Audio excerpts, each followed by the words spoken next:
ഇന്നത്തെ വീഡിയോയിൽ നമ്മൾ PHP ഫംഗ്ഷനെ കുറിച്ചാണ് പഠിക്കാൻ പോകുന്നത്. PHPയിൽ രണ്ട് തരം ഫംഗ്ഷൻസ് ഉണ്ട്. ഒന്ന് ഇൻബിൽറ്റ് ഫംഗ്ഷനും മറ്റൊന്ന് യൂസർ ഡിഫൈൻഡ് ഫംഗ്ഷനും.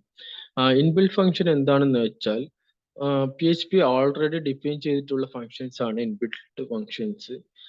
മുന്നേ ഉള്ളത് യൂസർ ഡിഫൈൻഡ് ഫംഗ്ഷൻസ് ആണ്. അതെങ്ങനെയാ ചെയ്യാൻ നമുക്ക് നോക്കാം. യൂസർ ഡിഫൈൻഡ് ഫംഗ്ഷൻസ് എന്തിനാണ് യൂസ് ചെയ്യുന്നത് വെച്ചാൽ അതൊരു ബ്ലോക്ക് ഓഫ് സ്റ്റേറ്റ്മെന്റ് റിപ്പീറ്റഡ്ലി നമുക്കൊരു പ്രോഗ്രാമിൽ യൂസ് ചെയ്യാൻ വേണ്ടിയാണ് നമ്മൾ ഫംഗ്ഷൻസ് വിളിക്കുന്നത്. സാധാരണ ഒരു പേജ് ലോഡ് ആവുന്ന സമയത്ത് ഫംഗ്ഷൻസ് നോർമലി ഓട്ടോമാറ്റിക്കലി ലോഡ് ആവില്ല, എക്സിക്യൂട്ട് ആവില്ല. നമ്മൾ ആ ഫംഗ്ഷൻ വിളിച്ചാൽ മാത്രമേ ആ ഫംഗ്ഷൻ എക്സിക്യൂട്ട് ആവുകയുള്ളൂ. നമുക്ക് എങ്ങനെ ഒരു ഫംഗ്ഷൻ എഴുതാമെന്ന് നോക്കാം. ആദ്യം ഞാൻ നോർമലി ചെയ്യുന്ന പോലെ തന്നെ PHP ടാഗ് ഓപ്പൺ ചെയ്ത്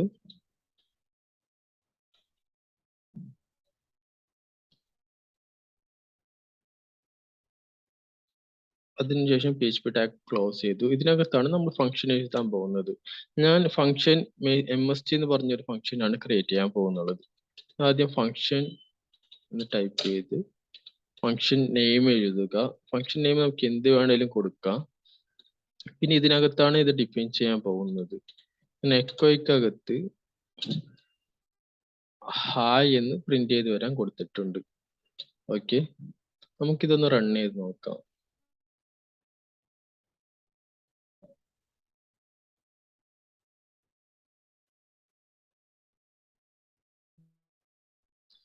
ഇവിടെ ഒന്നും വന്നിട്ടില്ല. അതായത് ആ ഫംഗ്ഷൻ ഓട്ടോമാറ്റിക്കലി പേജ് ലോഡ് ആവുന്ന സമയത്ത് എക്സിക്യൂട്ട് ആവില്ല. നമ്മൾ ആ ഫംഗ്ഷൻ വിളിച്ചാൽ മാത്രമേ ആ ഫംഗ്ഷൻ ലോഡ് ആവുകയുള്ളൂ, എക്സിക്യൂട്ട് ആവുകയുള്ളൂ. ഓക്കെ, നമ്മൾ ആ ഫംഗ്ഷൻ വിളിക്കുകയാണ്. ഇനി നമുക്കിതൊന്ന് സേവ് ചെയ്ത് റൺ ചെയ്ത് നോക്കാം.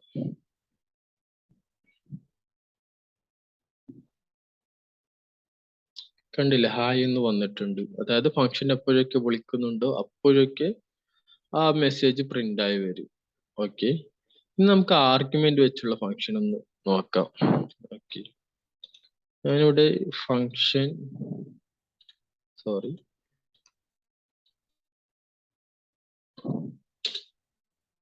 സം എന്ന് പറഞ്ഞൊരു ഫംഗ്ഷൻ ആണ് ഞാനിപ്പോൾ ക്രിയേറ്റ് ചെയ്തിട്ടുള്ളത്. അതിന്റെ ആർഗ്യുമെന്റ് ആയി $num1ഉം $num2ഉം കൊടുത്തിട്ടുണ്ട്.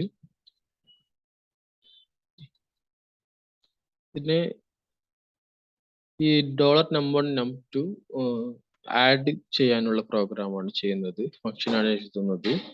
ഇത് റോളർ റിസൾട്ട് എന്ന് പറയുന്ന ഒരു വേരിയബിളിലോട്ടേക്ക് സ്റ്റോർ ചെയ്ത് വെക്കാനാണ് കൊടുത്തിട്ടുള്ളത്.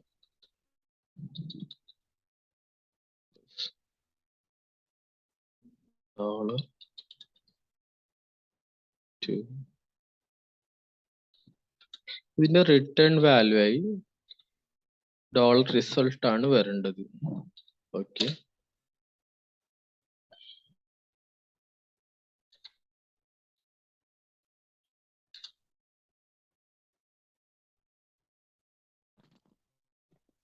ഇനി നമ്മൾ എക്കോയ്ക്കകത്ത് ഇത് വിളിക്കാൻ പോവാണ് ചെയ്യുന്നുള്ളത്.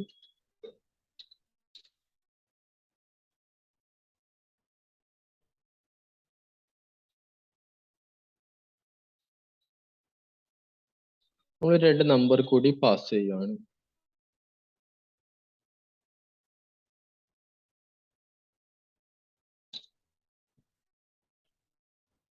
സേവ് ചെയ്തിട്ടൊന്ന് റൺ ചെയ്ത് നോക്കാം.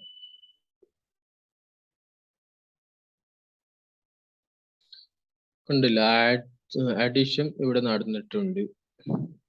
അതായത് ആദ്യം നമ്മൾ സം എന്ന് പറഞ്ഞിട്ടൊരു ഫംഗ്ഷൻ ക്രിയേറ്റ് ചെയ്തു. അതിന് ആർഗ്യുമെന്റ് $num1 num2 എന്ന് പറഞ്ഞിട്ട് 2 വേരിയബിൾ പാസ് ചെയ്തു. അതിനുശേഷം നമ്മൾ ഇതിനെ ആഡ് ചെയ്തു. അതായത് $num1 num2 ആഡ് ചെയ്ത് റിസൾട്ടിലോട്ട് നമ്മൾ സ്റ്റോർ ചെയ്ത് വെച്ചു. എന്നിട്ട് നമ്മൾ ഇതിന്റെ റിട്ടേൺ വാല്യൂ ആയിട്ട് റിസൾട്ട് പാസ് ചെയ്യാൻ ചെയ്യുന്നത്. അതിനുശേഷം നമ്മൾ ഈ സം എന്ന് പറയുന്ന ഫംഗ്ഷൻ വിളിച്ചു. അതിനൊപ്പം നമ്മൾ 2 നമ്പർ ഇതിനൊപ്പം നമ്മൾ പാസ് ചെയ്തു. ഓക്കെ, അതുകൊണ്ടാണ് നമുക്ക് അവിടെ റിസൾട്ട് ആയിട്ട് വന്നത് 12 കിട്ടിയത്. ഇന്നത്തെ വീഡിയോയിൽ ഇത്രയാണ്. നാളെ അടുത്ത വീഡിയോയിൽ നമുക്ക് ആർഎസിനെ കുറിച്ച് പഠിക്കാം. Okay, thank you.